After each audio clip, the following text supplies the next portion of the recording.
Assalamualaikum warahmatullahi wabarakatuh. Innal hamdalillah nahmaduhu wa nasta'inuhu wa nastaghfiruh wa na'udzu billahi min shururi anfusina wa min sayyiati a'malina. Man yahdihillahu fala mudilla lahu wa man yudlil fala hadiya lahu. Asyhadu an la ilaha illallah wahdahu la syarika lah wa asyhadu anna Muhammadan abduhu wa rasuluh sallallahu alaihi wa ala alihi wa sahbihi wa sallama tasliman katsira, amma ba'd. Para ikhwah, para jamaah yang dimuliakan Allah tabaraka wa taala, alhamdulillah kembali malam ini kita bermajlis dan insyaallah kita akan melanjutkan pembahasan kita dari risalah Ad-Durar An-Nafisah fi rihlati ila Makkah wal Madinah. Pada pertemuan sebelumnya kita membaca pada Ad-Durratul Ula. Pertama ya. Baik, malam ini kita lanjut pada poin keberapa? Ats-tsaniyah, yang kedua. Halaman 12. Pada poin yang pertama yang lalu, yaitu faedah penting yang bisa kita petik adalah bahwa ada 3 macam adab. Yang pertama adalah adab yang tergabung antara adab bagi muallim, ahlul ilmi, dan adab bagi penuntut ilmu. Dan ini tidak bisa dipisahkan, adab-adab tersebut. Yang kedua adalah adab khusus bagi ahlul ilmi, bagi muallim. Yang ketiga adalah adab khusus bagi muta'allim atau penuntut ilmu yang sudah kita baca sebelumnya. Kemudian malam ini kita lanjut pada Ad-Durratul Tsaniyah, yaitu mutiara yang kedua. Faedah yang kedua adalah berkaitan dengan nasihat singkat bagi para penuntut ilmu pemula. Nasihatu li talibil ilmil mubtadi'. Nasihat bagi penuntut ilmu pemula, bagi orang-orang yang baru belajar ilmu, bagi kita yang sedang belajar. Qala Syekh Ibnu Utsaimin rahimahullah, berkata Syekh Al-Faqih Ibnu Utsaimin rahimahullahu taala, ansahu talibal ilmi al-mubtadi'. Aku nasihatkan bagi para penuntut ilmu pemula. Syekh ingin memberikan nasihat kepada kita sebagai penuntut ilmu pemula. Awalan, an yalzama syaikhan muayyanan mimman yathiqu bi'ilmihi wa amanatihi. Hendaknya penuntut ilmu pemula itu dia senantiasa mulazamah, membersamai guru tertentu. Mimman yathiqu bi'ilmihi wa amanatihi. Yang guru itu bisa dipercaya keilmuannya dan amanahnya. Wa alla yushattita dhihnah. Dan supaya apa? Pikirannya tidak bercabang ke sana kemari. Baina fulanin wa fulan. Antara si fulan dan si fulan. Sudah fokus satu guru. Yang kita percaya keilmuannya. Kita percaya amanahnya. Fama dama muqtani'an bi anna hadha asy-syaikh 'indahu min al-'ilmi wal amanati wath thiqah ma ya'tamidu 'alaihi falyalzamhu. Selama kita percaya bahwa guru ini dia punya ilmu, dia punya amanah. Amanah. Manhajnya benar-benar amanah. Wathiqah, bisa dipercaya apa yang dia sampaikan. Ma ya'tamidu alaihi. Dia bisa percaya, dia bisa jadikan itu sandaran dalam masalah ilmu. Falyalzamhu. Hendaknya dia selalu bermulazamah dengannya. Selalu belajar kepadanya. Hadiri majelisnya. Ini bagi yang benar-benar pemula supaya dia fokus dulu dengan satu guru. Bukan supaya biar ta'assub, bukan. Supaya dia fokus. Ya. Ini pesan dan nasihat Syekh. Kenapa? Kalau kita menghabiskan sana, enggak karuan, akhirnya enggak jelas ilmu apa yang akan kita pelajari. Tapi kalau satu guru, fokus dulu. Ada ilmu akidah, terus fokus. Atau dia belajar fikih, dia fokus terus. Atau dia belajar Al-Quran, dia fokus. Tidak berpindah-pindah. Ya, ini yang pertama. Ini biasanya dipakai untuk mulazamah, bukan akademi sekolah-sekolah lembaga, bukan. Ini biasa mulazamah. Mulazamah ketika kita hadir di majelis ilmu, kita fokus. Makanya sebagian mahasiswa ya, ketika dia belajar di jamiah, sore atau malam harinya, kita fokusnya kepada satu guru. Supaya fokus benar nih. Oh, ini 1 tahun. Oh, ini 1 tahun. Jadi benar-benar fokus pada satu guru. Ini yang diinginkan oleh Syekh. Thanian, yang kedua, an yabda'a bi sigharil ilmi qabla kibari. Penuntut ilmu pemula hendaknya mengawali dengan ilmu-ilmu yang ringan. Ilmu-ilmu yang kecil dulu. Qabla kibari, sebelum ilmu yang besar. Jadi mulai dari matan-matan yang ringkas dulu. Mulai dari buku-buku yang sederhana dulu, sesuai dengan mustawa levelnya. Tidak halus, kemudian yang besar. Ya. Fayabda'u bil kutubil mukhtasaratil wadhihah. Penuntut ilmu pemula, dia mengawali dengan kitab-kitab ringkas yang jelas. Matan-matan singkat yang padat yang jelas. Qabla an yartaqiya ilal kutubil lati fawqaha. Sebelum dia naik ke tingkat level yang lebih tinggi. Dulu diumpamakan oleh guru kita, ya, bahwa pemula kemudian dia belajar kitab yang besar, itu seperti bayi baru lahir dikasih daging. Maunya kan biar cepat gemuk gede. Kira-kira bisa nggak? Nggak bisa, keselak dia. Ya, sama dengan penuntut ilmu pemula. Kemudian langsung belajar kitab yang besar, maka dia nggak akan dapatkan ilmu, habis waktunya. Pusing dia dengan sekian banyak. Makanya ketika seorang belajar fikih, contoh seumpamanya, dia akan belajar fikih dulu. Yang pemula, setelah itu barulah dia akan belajar perbandingan mazhab. Tapi kalau ketika dia belajar langsung perbandingan mazhab, pusing dia. Karena mazhab itu ada lebih dari 10 mazhab. Satu pembahasan bisa lebih dari 10 perbedaan ulama. Belum lagi setiap ulama punya dalil. Belum lagi setiap dalil punya wajud dalalah. Kemudian nanti ada rudud, saling membantah. Saling munaqashah, saling bantah membantah antara satu pendapat dengan pendapat yang lain. Maka diawali dengan ilmu-ilmu yang sederhana dulu atau kitab-kitab yang pemula dulu. Thalithan, yang ketiga, nasihat Syekh, an yahrisa ala an yutabbiqa kulla ma alimah. Penuntut ilmu hendaknya dia bersemangat, semangat. Untuk apa? Untuk mempraktekkan ilmu yang telah dia ketahui. Untuk mengamalkan ilmu yang telah dia pelajari. Alima anna salata wajibat. Yusalli, kata Syekh. Penuntut ilmu dia tahu, salat itu hukumnya wajib. Yusalli, maka dia harus salat. Ya. Alima anna birral walidain wajibun. Ya birrul walidain. Penuntut ilmu tahu dalil-dalilnya bahwa berbakti kepada kedua orang tua adalah wajib. Maka dia wajib untuk apa? Berbakti kepada kedua orang tua. Alima anna ilqa'as salami sunnatun yulkis salam. Penuntut ilmu tahu dalil, keutamaan, sunnahnya mengucapkan salam. Yulkis salam. Maka dia praktekkan, ucapkan salam. Alima anna ma'unatal insani fi dabati yahmiluhu alaiha. Penuntut ilmu tahu bahwa membantu orang lain untuk mengangkat barangnya. Kemana? Ke atas kendaraannya. Au yu'inuhu ala hamlil mata'. Atau penuntut ilmu dia tahu bahwa membantu orang lain membawa barangnya itu adalah kebaikan. Annahu khair fa yaf'al. Dia tahu itu kebaikan, maka hendaknya dia apa? Dia mengerjakan hal itu. Jadi penuntut ilmu ketika dia tahu ini kewajiban maka dia kerjakan. Penuntut ilmu tahu ini kebaikan maka dia mengamalkan. Penuntut ilmu tahu ini sunnah maka dia terdepan dalam mengerjakan. Fa yaf'al, kata Syekh. Kenapa? Li'annal insana idza tabbaqal ilma. Karena seorang ketika dia mengamalkan ilmu yang telah dia pelajari dan dia ketahui, warathahu wa ta'ala ilma ma lam yakun ya'lamuhu min qabl. Maka Allah akan mewariskan ilmu kepadanya. Ilmu-ilmu yang belum dia ketahui. Allah akan berikan kepada dia. Allah ajarkan kepada dia. Allah akan mudahkan jalannya. Karena sebab apa? Dia praktekkan ilmu yang sudah dia pelajari.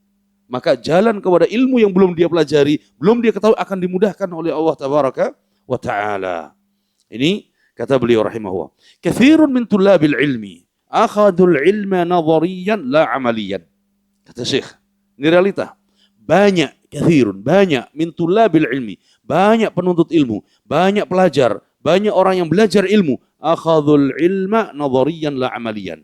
Hanya mengambil ilmu secara teori, tapi tidak dipraktekkan. Ya. Hanya mengambil ilmu secara teori, tapi tidak dipraktekkan. Makanya keberkahannya ilmu nggak ada. Nggak ada keberkahannya ilmu. Dia tahu ini haram dikerjakan, dia tahu ini syirik, dia terjang, dia tahu ini bid'ah, tahu dia ini bid'ah. Tapi tetap dia kerjakan. Padahal dia tahu. Maka ilmunya hanya nadhari, tidak ada amali.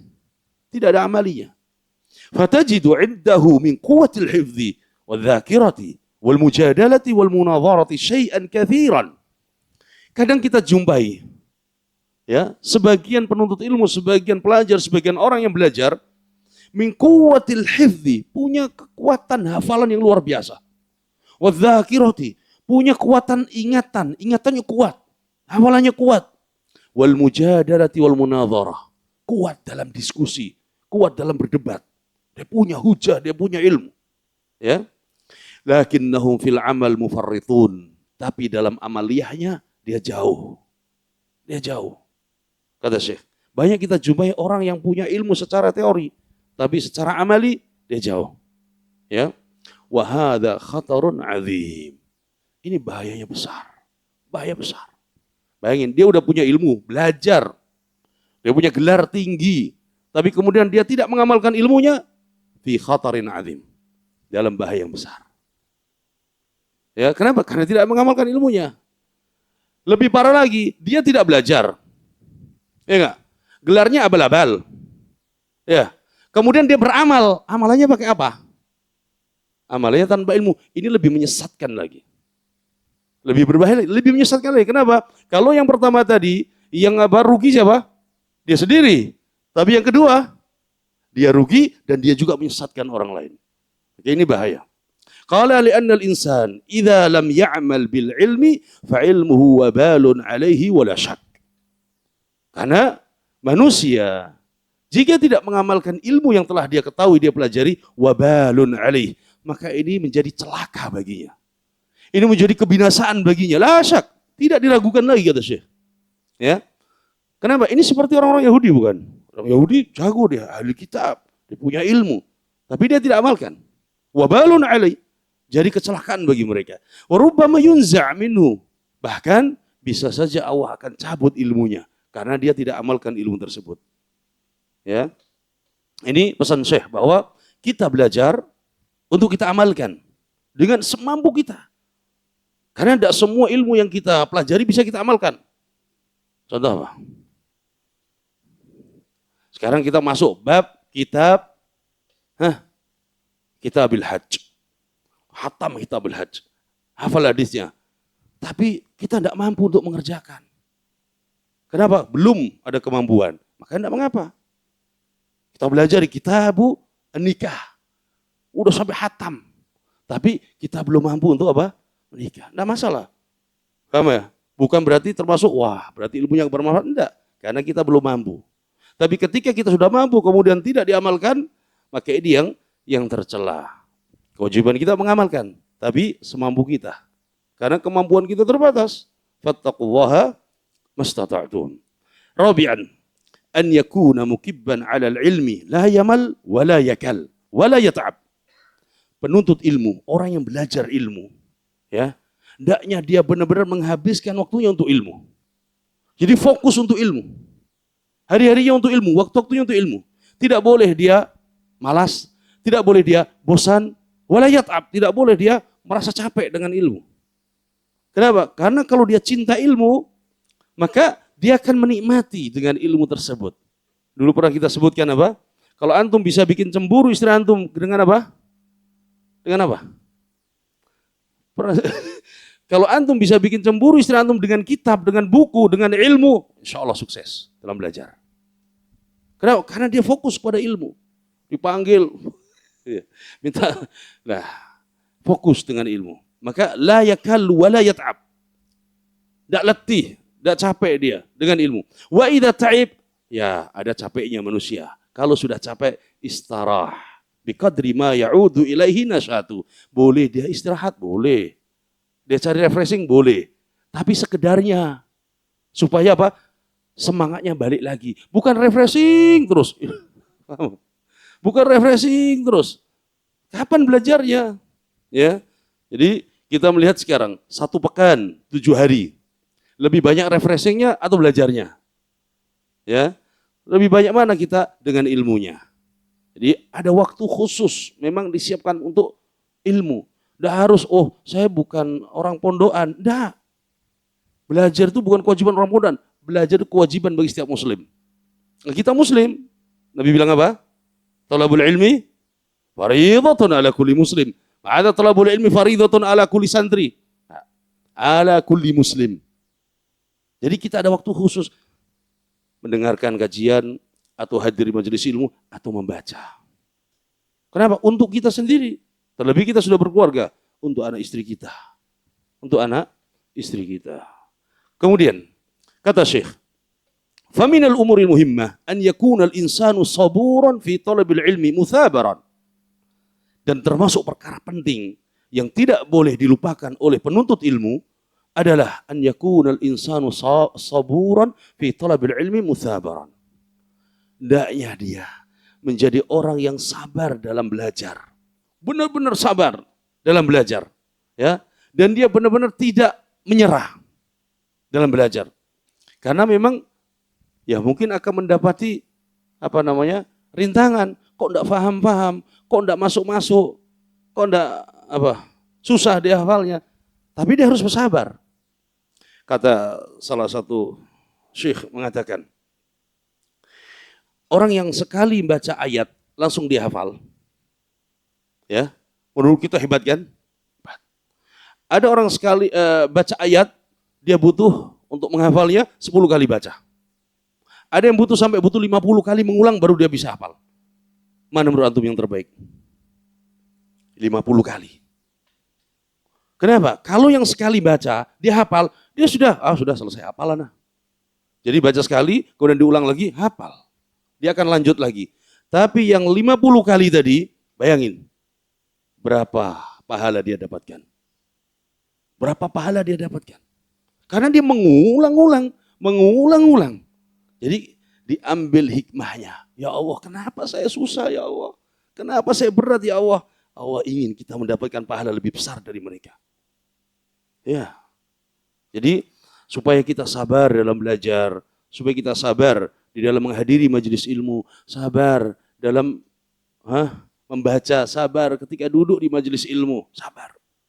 Cuman 1 jam, maghrib sampai isya nggak nyampe ya. 1 jam. Insyaallah.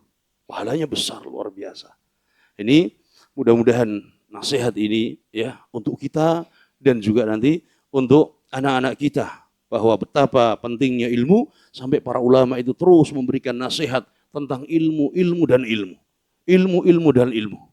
Karena kemajuan ya umat ini dan kemenangan umat ini dibangun di atas ilmu. Bagaimana dia bisa beribadah kalau tidak dibangun di atas ilmu? Bagaimana dia bisa ya melakukan hal-hal kebaikan kalau bukan dengan ilmu? Maka ilmu sumbernya, ilmu asasnya. Kemudian ad-durratus tsalitsah, mutiara yang ketiga, faedah yang ketiga, fil masailil khilafiyah.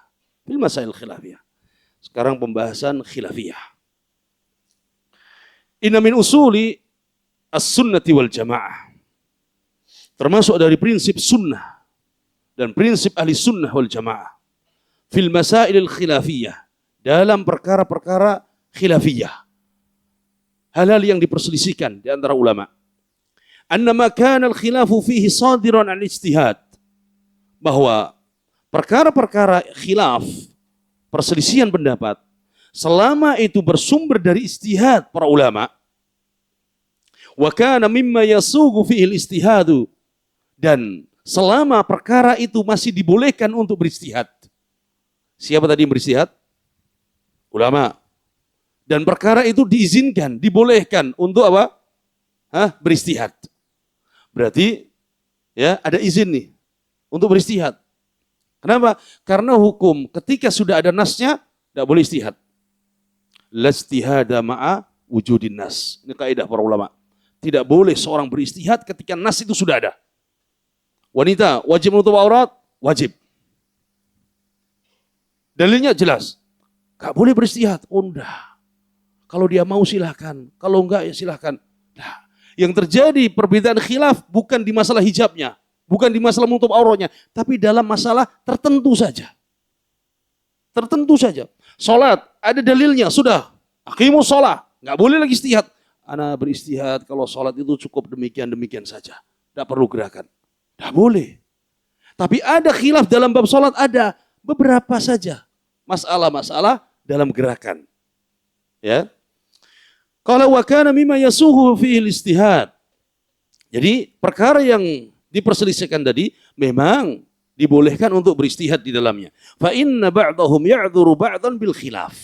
Maka sebagian ulama saling menghormati.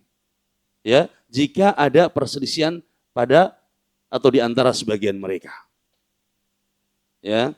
Ini kalau perkara itu boleh istihad dan perkara itu ya memang dibolehkan beristihad, maka kita menghormati. Satu dengan yang lainnya boleh, maka dihormati. Ya'dzuru ba'dha, saling memberikan uzur. Memberikan uzur. Wala yahmilu ba'dhum ala ba'din hikdan wala adawatan wala baghdhan. Dalam perkara-perkara tersebut tidak boleh seorang membenci saudaranya, memusuhi saudaranya, ya, marah kepada saudaranya karena perbedaan dalam masalah apa tadi? Istihad. Oke. Qala bal ya'taqiduna annahum ikhwah. Maka dia harus tetap menjaga bahwa ini saudara ana. Ini satu manhaj sama ana. Ini satu akidah sama ana. Ya. Ya'taqid, harus kita yakin bahwa ini saudara kita, satu manhaj dengan kita. Satu akidah dengan kita. Tapi dalam masalah apa tadi? Khilaf yang memang diizinkan untuk beristihad tadi itu. Qala hatta wa in hasala bainahum hadzal khilaf. Meskipun kita berselisih dengan saudara kita, tapi dalam bab yang dibolehkan istihad. Maka itu saudara kita, satu manhaj dengan kita, satu akidah dengan kita, ya. Hatta innal wahida minhum la yusalli khalfa man yara annahu laysa ala wudu'. Lihat para ulama.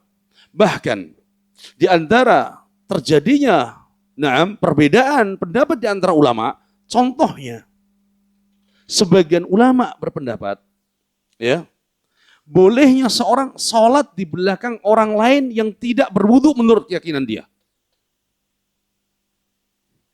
Imam tadi punya keyakinan. Apa keyakinannya? Bahwa menyentuh kemaluan tanpa hail, tanpa ada alas, ya, maka tidak membatalkan wudu. Kita menjadi makmum, yakinlah nyentuh kemaluan tanpa hail, tanpa alas, maka membatalkan wudu. Tapi ketika kita sholat di belakangnya, sah sholat kita. Sah sholat kita. Meskipun berbeda pendapat dalam masalah ini. Qal, mithlu an yusalli khalfa syakhsin. Ini Syekh membawakan contoh lain. Contohnya, an yusalli khalfa syakhsin. Kita sholat di belakang imam, akala lahmal ibil. Yang imam itu, ya, tadi sebelum sholat dia makan daging apa? Unta. Wa hadzal imam yara annahu la yanqudhul wudu. Sedangkan imam ini meyakini bahwa makan daging unta tidak membatalkan wudu. Ini pendapat sebagian ulama, termasuk mazhab Syafi'iyah. Qal wal ma'mum yara annahu yanqudhul wudu. Sedangkan kita sebagai makmum berpendapat batalin wudu nih. Batalin wudu. Ya kan? Fa yara anna shalah khalfa dzalikal imam sahihah. Maka ya salat di belakang imam tadi tetap apa? Sah, sahih. Sah, sahih. Kalau wa in kana huwa law shallaha bi nafsi, tapi kalau seandainya kita salat sendirian setelah makan daging unta, la ra'a anna salatahu ghairu sahih. Kita berpendapat salat kita tidak sah. Ya. Kullu hadza li'annahum yarawna anna al-khilaf nashi'a an istihadin fima yasugu fil istihad. Ini kenapa? Karena terjadinya perbedaan pendapat itu sumbernya adalah karena istihad yang memang diizinkan. Sama-sama punya dalil. Yang berpendapat ya menyentuh kemaluan tanpa pembatas batal, dalilnya ada. Ya.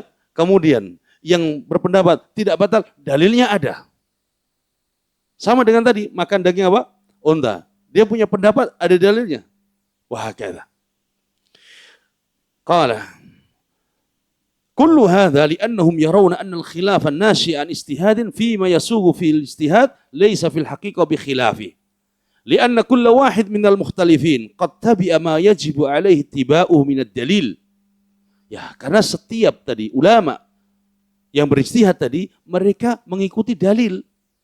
Apa yang mereka pendapatkan tadi, mereka punya pendirian tadi, mereka punya dalil, mengikuti dalil. Alladzi la yajuz lahul udul anhu, yang menurut mereka tidak boleh saya keluar dari dalil ini. Karena ini yang saya yakini.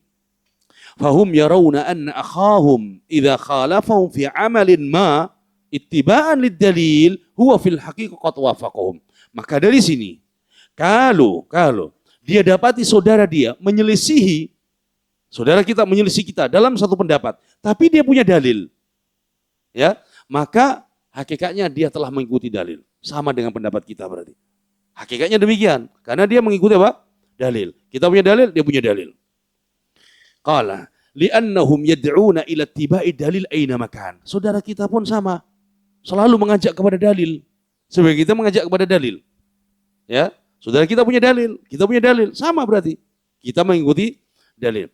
Fa idza khalafahu muwafaqatan li dalilin indahu fa huwa fil haqiqah qad wafaqahum. Karena mereka menyelisihi kita, tapi mereka punya dalil, maka pada hakikatnya mereka sepakat dengan kita. Punya dalil, kita punya dalil. Li'annahu tamasya ala ma yad'una ilaih. Kan mereka sama berjalan dengan kita, sama-sama mengarah kepada dalil.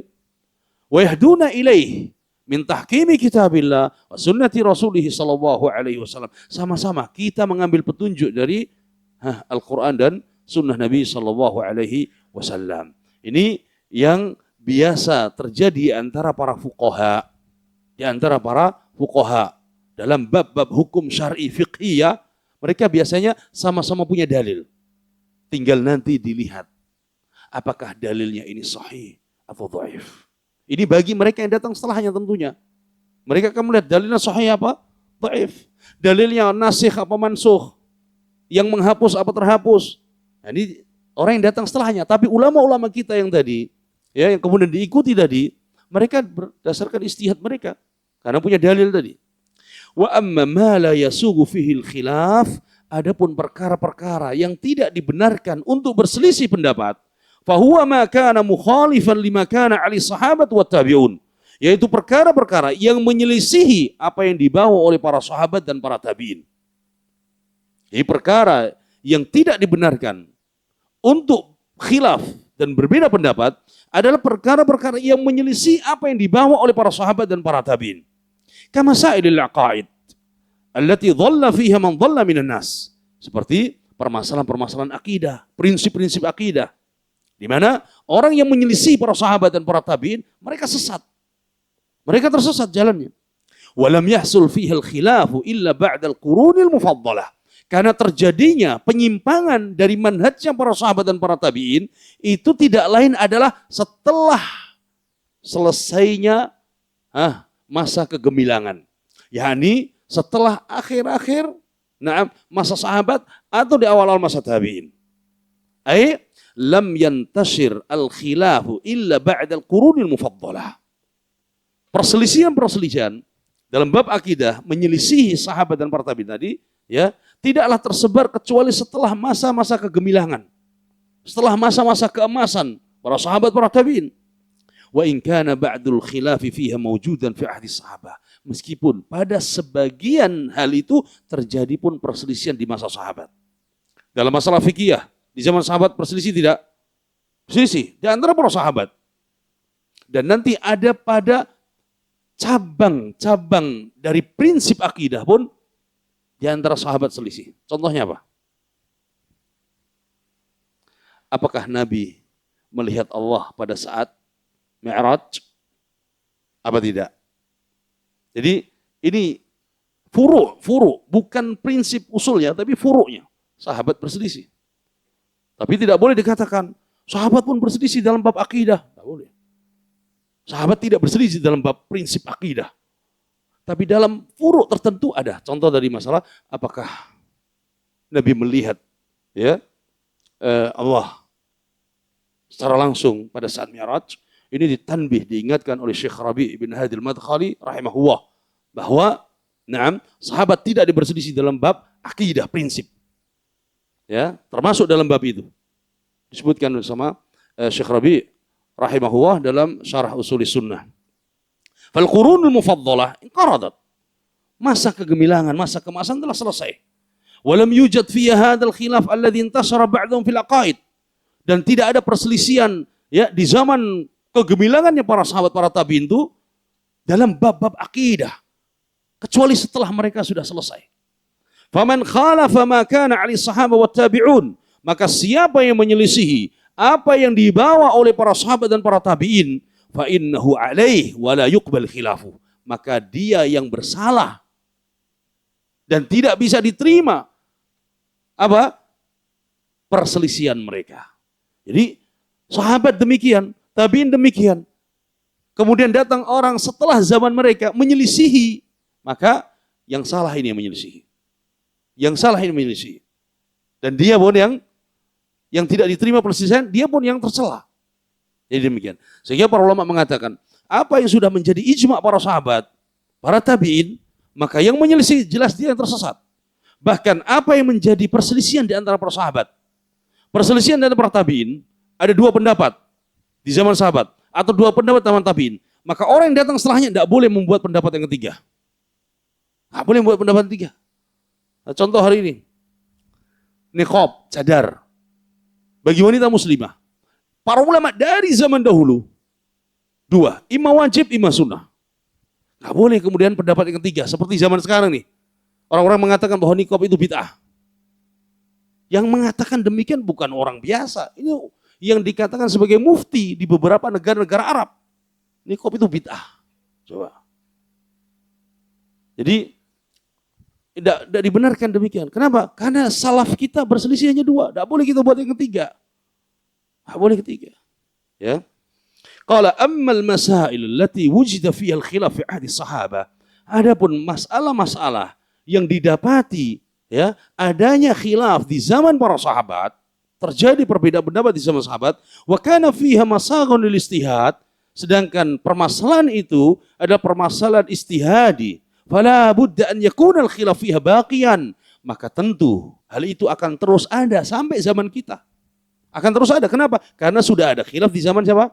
Sahabat. Maka akan terus ada khilaf itu dalam perkara-perkara istihad yang dibenarkan tadi. Qala Nabi sallallahu alaihi wasallam, sebagaimana sabda Nabi sallallahu alaihi wasallam, "Idza hakama al-hakim fastahada fa asaba falahu ajran, wa in istahada fa akhta falahu ajrun." Hadha huwa ad-dhabit. Kata Nabi sallallahu alaihi wasallam, apabila seorang hakim, apabila ulama, apabila ahlul ilmi, mereka beristihad dalam satu perkara, fa asab, kemudian dia benar istihadnya, falahu ajran, dia mendapatkan dua pahala. Pahala dia sudah mengerahkan ilmu dan tenaganya untuk beristihad, pahala karenanya sesuai dengan kebenaran, maka dua pahala. Kalau wa in istahada fa akhta falahu ajrun. Tapi ketika seorang ahlul ilmi, seorang qadhi, seorang hakim, dia beristihad, kemudian salah dalam istihadnya, maka dia tetap mendapatkan satu pahala. Kenapa? Karena dia sudah berusaha ya untuk mencari kebenaran. Nah, inilah ketentuannya. Berarti apa? Akan tetap ada khilaf yang itu pernah terjadi di zaman sahabat pun akan terjadi khilaf setelah zaman sahabat tadi. Fal wajibu 'alal muslimina jami'an an yakunu ummatan wahidah. Maka wajib, kata Syekh, tetap wajib bagi kaum muslimin semuanya untuk menjadi umat yang bersatu. Umat yang bersatu. Wa alla yahsula bainahu tafarruqun wa tahazzubun. Ya, wasiat Syekh, umat ini bersatu. Wa alla yahsula bainahu tafarruqun wa tahazzubun. Dan tidak dibenarkan adanya perselisihan, adanya tahazzub hizbiyah, bergolongan-golongan. Bihaitsu yatanaharuna fima bainahum bi asinnatil alsun. Di mana yang saling bergolong-golongan tadi, perpecahan-perpecahan tadi, mereka saling menuduh satu dengan yang lainnya. Saling mencela satu dengan yang lainnya dengan lisan mereka yang tajam. Ya. Ini wakil realita di antara jangankan hizbiyah di zaman kita. Ya. Ta'assub madhabi, fanatik madhab, baik itu yang mengaku Syafi'iyah, Hanafiyah, Malikiyah, Hanabilah, mereka pun terjadi. Terjadi, bahkan mereka mengharamkan antara Syafi'iyah menikah dengan Hanafiyah. Terjadi, karena saking fanatiknya ini. Saking fanatiknya. Padahal kalau kembali kepada imam-imamnya mazhab, tidak ada satupun mereka yang perintahkan untuk ta'assub. Semua mereka perintahkan untuk kembali kepada dalil. Nah, kemudian terjadi lagi tahazzub, hizbiyah di antara golongan satu dengan yang lainnya, organisasi satu dengan organisasi yang lainnya, partai satu dengan partai yang lainnya, saling menghujat satu dengan yang lainnya. Ini tidak dibenarkan. Wa yata'adawna, mereka saling memusuhi. Wa yatabaghadun min ajli ikhtilaf yasughu fihi al-ijtihad. Saling marah, saling benci satu dengan lainnya dalam permasalahan, yaitu permasalahan-permasalahan khilaf yang diizinkan. Di zaman Syekh bin Baz rahimahullah terjadi di Afrika, bahkan saling pukul, bahkan saling senjata. Apa coba? Gara-garanya Syekh bin Baz dan Syekh Al-Albani, diantaranya mereka berselisih pendapat. Syekh Al-Albani mengatakan bahwa yang demikian i'tidal apa? Bid'ah. Ketika bangkit dari rukuk, demikian hukumnya apa? Bid'ah. Sebagian madhab, termasuk yang diikuti oleh Syekh Utsaimin, Syekh Ibn Baz, demikian adalah sunnah. Nah, orang-orang yang jahil tadi, mereka menjadikan ini sebagai wala dan bara'. Menjadikan loyalitas, dibela atau dimusuhi karena sebab. Lihat nih, sholatnya gimana nih sholatnya? Sholatnya tahrik atau tidak? Lihat. Jadi ini kenapa? Karena jahil dia. Menjadikan itu sebagai wala dan bara'. Ini berat dibela atau berat dibenci gara-gara masalah. Kemudian datang surat dari Afrika kepada Syekh bin Baz. Meminta nasihat dalam bab ini. Beliau kasih nasihat, beliau jelaskan, beliau ingatkan pentingnya persaudaraan. Ini khilaf istihadi, sama punya dalil. Disebutkan dalam kitab beliau Fiqhul Ibadat. Jadi kadang ya ulama berbeda pendapat, tapi mereka tetap apa? Bersaudara. Makanya Syekh Al-Albani begitu keras dalam membantah pendapat-pendapat Syekh bin Baz dan pendapat-pendapat para ulama yang ada di Saudi. Tapi ketika Syekh Al-Albani datang ke Saudi, subhanallah, kayak tidak ada apa-apa. Saling disambut dan lain sebagainya. Bahkan Syekh Al-Albani diminta Syekh bin Baz untuk jadi dosen di UIM. Kenapa? Karena khilafnya dalam masalah fikih tadi. Syekh bin Baz, Syekh Utsaimin keras dalam masalah niqab, wajib. Syekh Al-Albani sunnah. Tapi tetap mereka apa? Saudara. Ingat, khilaf dalam bab apa? Fiqhi. Akhirnya, kita menjaga, saudara kita, satu manhaj dengan kita, satu akidah dengan kita. Berbeda ketika khilafnya sudah menyelisih prinsip akidah ahli sunnah.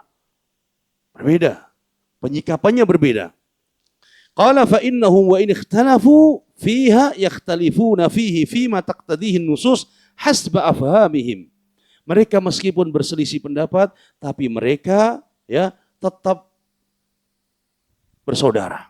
Kenapa? Karena mereka tadi sama-sama punya dalil, hanya berbeda dalam memahami. Fa inna hadza amrun fihi sa'ah walillahil hamd. Ini adalah perkara yang luas, yang kita harus saling toleransi. Jadi dalam bab apa? Dalam bab fikih. Dalam bab masalah khilaf fiqhiyah. Baik, kita lanjutkan sedikit.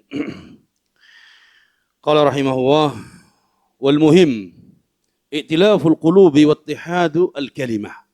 Maka kesimpulannya kata beliau rahimahullah adalah menjaga persatuan hati dan persatuan kalimat kaum muslimin. Jadi ketika masalah khilaf adalah bab fiqih, kita harus lapang dada, sudahlah, longgar. Karena sebagian orang bab fikih begitu keras, bab fikih begitu ketat, tapi pas bab manhaj dan akidah longgar sekali. Ini enggak benar. Ya. Tapi bab fikih haram. Tapi bab akidah, sudahlah dengan saudara kita. Kebalik, dalam bab akidah harus lebih hati-hati. Ya, lebih hati-hati. Maka wala raiba anna a'da'al muslimin yuhibbunahu minal muslimin an yatafarraqu. Tidak diragukan bahwa musuh-musuh kaum muslimin, mereka itu suka kalau kaum muslimin itu apa? Berpecah belah, berselisih, ribut. Nah, musuh-musuh kaum muslimin suka yang demikian. Karena dari dulu orang-orang Yahudi dan Nasara, orang-orang munafik ingin memecah belah kaum muslimin dari zaman Nabi. Para sahabat ingin dipecah belah. Tapi kemudian Nabi ingatkan para sahabat pentingnya menjaga persatuan. Dahulu kalian berpecah belah, dahulu kalian sebelum kenal Islam saling memerang satu dengan yang lainnya. Diingatkan Nabi, gagal. Tipu daya orang-orang Yahudi dan orang-orang musyrikin. Hari ini mereka ingin terus memecah belah kaum muslimin. Karena mereka takut. Kaum muslimin ketika sudah bersatu akidahnya, bersatu kalimat mereka, maka jelas kemenangan akan diraih. Sawa'un kanu a'da'an yusarrihuna bil adawah nih. Musuh kaum muslimin, mereka suka kalau kaum muslimin itu bertengkar, berpisah, bermusuhan, bercerai-berai. Baik itu musuh-musuh kaum muslimin yang terang-terangan memusuhi kaum muslimin. Terang-terang musuh kaum muslimin siapa? Orang-orang kafir, jelas. Yahudi dan Nasara. Jelas, memusuhi orang-orang muslim. Qala au a'da'an yatadhaharuna bil wilayatil muslimin aw lil Islam wa hum laysu kadzalik. Atau musuh-musuh yang dia menampakkan diri loyal, cinta kepada kaum muslimin, kepada Islam, wa hum laysu kadzalik. Padahal mereka bukan dari golongan kaum muslimin. Kaum Syiah Rafidhah yatadhaharun, mereka menampakkan diri mereka, kami Islam, kami Muslim, kami membela kaum muslimin. Yatadhaharun wa hum laysu kadzalik. Mereka bukan dari kalangan kaum muslimin, bukan pula mereka membela kaum muslimin. Jadi al-Yahud wa Nasara, orang-orang kufar, terang-terangan mereka memusuhi. Tapi ini nih, musuh dalam selimut. Oh, kalau melihat hijab mereka lebih bagus daripada hijab sebagian wanita kita. Ya, jenggot mereka lebih panjang daripada jenggot sebagian kaum muslimin. Tetapi di balik itu semua, mereka menyembunyikan kebencian kepada Islam dan kepada kaum muslimin.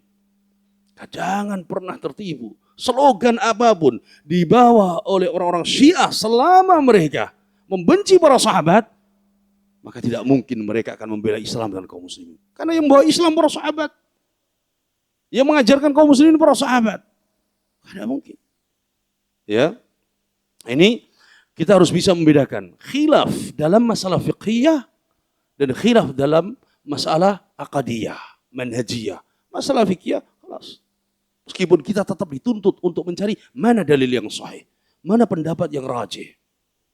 Tapi kalau masalah khilaf, aqadiyah, manhajiyah, tidak bisa. Tidak bisa. Ada yang bertanya, seumpamanya. Ya, karena ini terjadi ributan setiap tahun.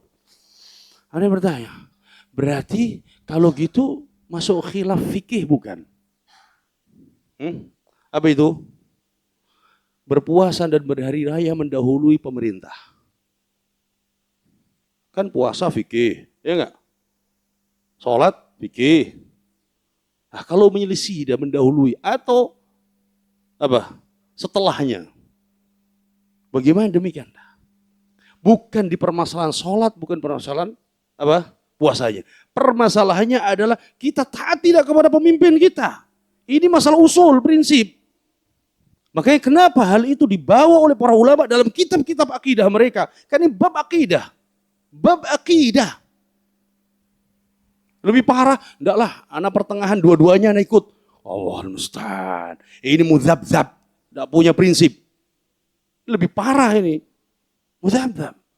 Ada, anak dengar itu, ada orang demikian. Yang diustadkan. Muzabzab. Enggak jelas. Ya. Allahul musta'an. Syekh Ibnu Utsaimin rahimahullah pun membawa hal itu. Ketika beliau menyebutkan khilaf tadi, khilaf fikih. Tapi lihat ketika beliau menyebutkan masalah apa? Masalah-masalah ini tadi. Beliau mengatakan Ahlus Sunnah rahimahullah yukhal, ini akan kita baca nanti pada babnya. Tapi sedikit saja. Ahlus Sunnah rahimahullah yukhalifuna ahlal bid'ah tamaman. Kata Syekh, Ahlus Sunnah, semoga Allah merahmati mereka, Ahlus Sunnah itu menyelisih ahlul bid'ah. Tamaman. Dalam bab akidah, dalam bab ibadah, menyelisih. Fayarawna iqamatal hajj ma'al amir. Kemudian beliau sebutkan setelahnya. Qala wal hajj wal jihad wal juma' wal a'yad. Ahlus sunnah meyakini bahwa haji, jihad, Jumatan, wal a'yad, dan hari-hari Id bersama siapa? Ma'al amir, bersama penguasa. Wa in kana min afsaqi ubadillah. Meskipun penguasa itu adalah seburuk-buruk hamba Allah, sefasik-fasik manusia, selama dia muslim. Coba. Jadi bukan masalah tadi puasa, itu udah menyelisihi di bab ini. Ya, mestinya di bab ini berbeda kalau dia pendapatnya lain. Ya. Pendapatnya lain apa bagaimana? Ketika dia mengikuti apa? Matlak yang lain ada pendapat ulama yang demikian. Tapi kemudian menyelisih penguasa dengan cara apa? Penentuannya bukan penentuan syar'i, ini jadi masalah. Penentuan syar'inya apa? Adalah dengan ru'yah, tapi kemudian penentuannya bukan dengan ru'yah. Meskipun tadi yang mengikuti ya negeri lain pun bermasalah. Kenapa? Karena para ulama kita, Syekh Al-Albani, Syekh bin Baz, meskipun mereka berpendapat ketika negeri lain sudah melihat, ikuti. Tapi ketika di negeri kalian ternyata tetap menentukan yang lain, ikuti negeri kalian. Kenapa? Al-jamaah, rahmah, wal furqatu azab. Persatuan itu membawa rahmat, mendatangkan rahmat Allah. Sedangkan perselisihan, perpecahan itu mendatangkan azab. Orang awam aja lah lihat, orang awam. Orang awam kalau ditanya, maunya bareng apa pisah? Bareng Ustaz, pisah menyakitkan. Iya, nggak enak. Antum buat satu puasa di rumah, yang satu udah apa? Nggak enak. Itu orang awam, secara ini udah nggak enak. Makanya al-jamaah rahmah wal furqatu azab. Jadi kita harus bisa membedakan mana itu perselisihan yang dibolehkan, ditoleransi, dan perselisihan yang apa? Yang tidak ditoleransi. Ada bab fikih yang kalau orang itu menyelisihi, dia menjadi ahli bid'ah. Contoh apa? Permasalahan fikih, kalau diselisih dia menjadi ahli bid'ah. Karena itu dimasukkan dalam kitab-kitab akidah. Mashul khuffain. Mengusap apa? Khuf. Antum lihat kitab-kitab akidah. Ya, akan dapatkan bahwa mashul khuffain itu termasuk prinsip ahli sunnah. Ini bab fikih, naam. Kenapa disebut prinsip? Karena menyelisih orang Syiah. Orang Syiah tidak apa? Tidak masul khuffain. Tapi orang Syiah kebalik, yang diusap apa? Kaki. Bukan khufnya. Itu disebutkan. Jadi ada beberapa bab-bab atau masalah-masalah fikih itu menjadi pembeda antara sunnah dan bid'ah. Masail fiqhiyah yang disebutkan dalam kitab-kitab akidah. Maka kita sama-sama belajar supaya kita bisa membedakan ya, dan kita bisa berlapang dada kalau itu permasalahan yang memang ada pendahulunya dari kalangan ulama. Tapi ketika tidak ada pendahulunya, kemudian kita disuruh berlapang dada, bagaimana? Sekarang dari zaman Nabi sampai zaman para ulama kita, yang namanya mencela penguasa itu zalim dan khawarij bukan? Kemudian kita disuruh berlapang dada melihat orang-orang yang mencela penguasa, menghina penguasa, mencaci maki penguasa. Tidak bisa. Pembahasan berat. Para ulama kita menyebut ini manhaj khawarij. Kemudian kita, sudahlah lapang dada. Lapang dada saja. Tidak bisa. Jadi, sampai-sampai Ibnu Utsaimin rahimahullah mengatakan bahwa banyak orang itu menjaga diri dan lisan tidak mau membicarakan kehormatan saudaranya. Tapi pada saat ketika temanya itu membicarakan penguasa, wah luar biasa. Semangatnya. Paham maksudnya? Padahal sama-sama bukan? Sama-sama. Bahkan membicarakan penguasa lebih berat tanggung jawabnya. Lebih berat tanggung jawabnya. Ya, kita sama-sama belajar. Mudah-mudahan Allah membimbing kita semuanya, memberikan taufik kepada kita untuk senantiasa istiqamah di atas tauhid dan sunnah Nabi sallallahu alaihi wasallam. Sallallahu ala nabiyina Muhammad wa ala alihi wa sahbihi wasallam. Walhamdulillahi rabbil alamin. Insyaallah kita lanjut pada pertemuan yang akan datang insyaallah. Jazakumullahu khairan. Assalamualaikum warahmatullahi wabarakatuh.